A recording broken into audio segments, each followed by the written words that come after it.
Kousri, l'extrême nord brise le silence face au RDPC. Il est des jours où l'histoire hésite entre chuchoter et crier. Hier, à Kousri, elle a crié. Un cri de colère, un cri de ras-le-bol, un cri qui résonne bien au-delà des dunes de l'extrême nord.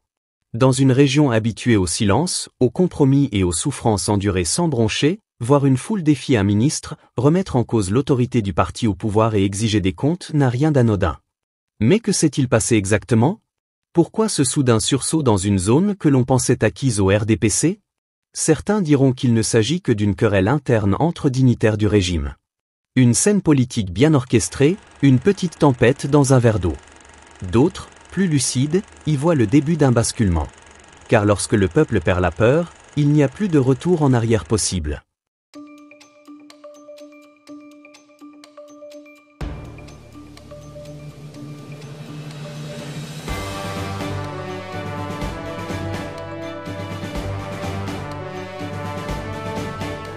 Un ministre mal reçu, l'onde de choc. Paul Atanga NJ, le tout-puissant ministre de l'administration territoriale, est habitué à imposer le respect. Partout où il passe, les tapis rouges se déroulent, les sourires forcés s'affichent, les chants de louanges s'élèvent. Mais à Kousri, le script a changé. Il s'attendait à une réception protocolaire, il a trouvé un mur de mécontentement. Dans la foule, des regards durs, des murmures de défiance, des gestes de réprobation. Et, comble de l'affront, certains ont même osé souiller son chemin en jetant du sable sur le sol préparé pour sa venue. Ce geste, plus symbolique qu'il n'y paraît, est un message clair. Ici, on ne veut plus être les figurants d'une mise en scène dont les bénéfices ne reviennent qu'à une poignée de privilégiés. Vous êtes sûr, c'est-il. Le malaise profond d'une région oubliée. Mais ce soulèvement spontané ne sort pas de nulle part. L'extrême nord, longtemps considéré comme un bastion électoral du pouvoir, est aussi la région la plus sinistrée du pays. Pauvreté endémique, infrastructures en ruine, écoles délabrées, insécurité chronique. Les promesses électorales se sont empilées, mais les réalisations concrètes restent invisibles. Prenons l'exemple de l'éducation. Si un élève de Douala ou de Yaoundé peut se rendre à l'école en quelques minutes, celui de l'extrême nord doit souvent marcher des kilomètres sous un soleil de plomb pour rejoindre sa salle de classe. Pourtant, ces enfants ne manquent ni d'intelligence ni de volonté. Mais que peut un talent brut sans les moyens de s'exprimer? Vous êtes sûr, c'est-il. Vous êtes sûr, c'est-il. Sur le plan sanitaire, la situation n'est guère plus reluisante. Les hôpitaux manquent de matériel, les médecins sont rares, et les épidémies trouvent un terrain fertile pour se propager.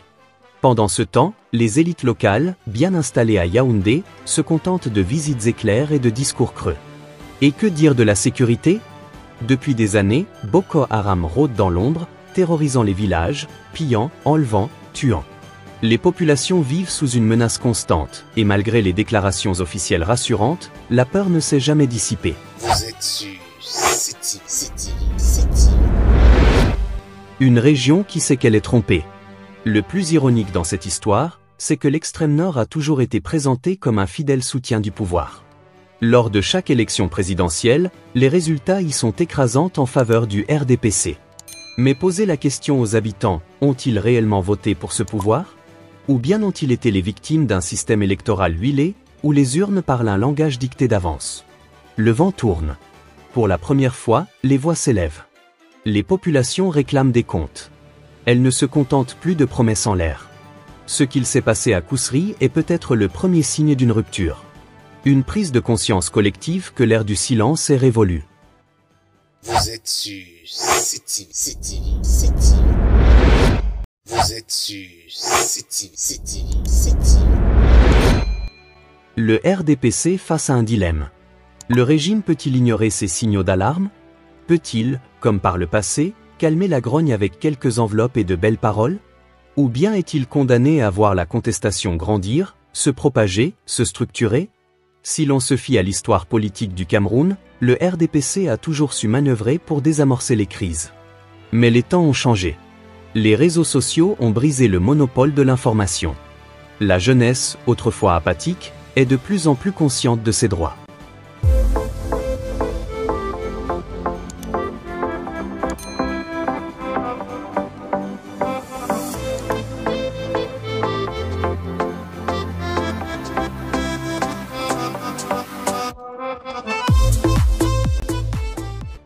Et maintenant, que se passe-t-il?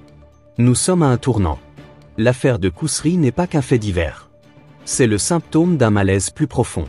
Un régime qui se pensait intouchable se retrouve confronté à une réalité qu'il n'avait pas anticipée. Le peuple commence à exiger des comptes. L'avenir nous dira si cette fronde restera un simple coup de colère ou si elle marquera le début d'un réveil politique plus large. Mais une chose est certaine, le Cameroun de 2025 ne sera pas celui de 2018. Et vous, qu'en pensez-vous? Est-ce le début d'un basculement ou juste un incident passager? Faites-nous part de votre avis dans les commentaires et surtout, abonnez-vous à CTV pour rester informé des actualités les plus brûlantes du Cameroun.